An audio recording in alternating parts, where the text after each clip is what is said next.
school president, Mr. Carmichael Go, to our vice president, Mrs. Michelle S. Go, to our BP administrator, Mr. Christopher Abel, to our guest speaker here today, to our teachers, to our parents, to our family and friends, and to my fellow graduates, everyone, a pleasant evening.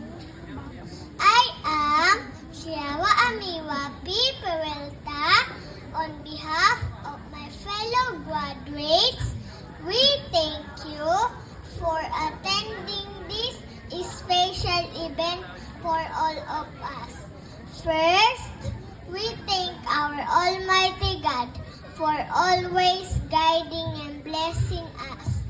We are blessed that we finish our kindergarten journey.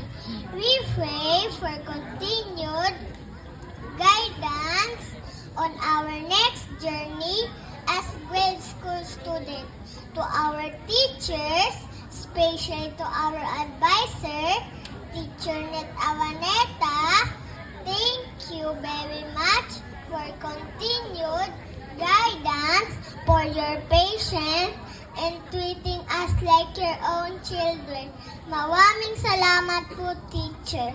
To all proud parents, especially to my nanay and tatay, thank you for all the love and support you given to us.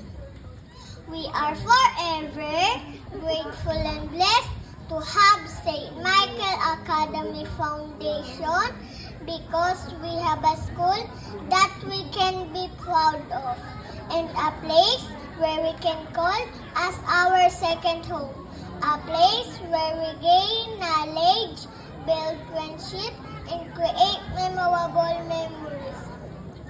To all my classmates, thank you for the friendship, the memories of fun and laughter that we shared while studying and sharing snacks during break.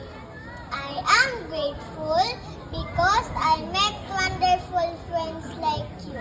We learn together, we play together, and help each other grow.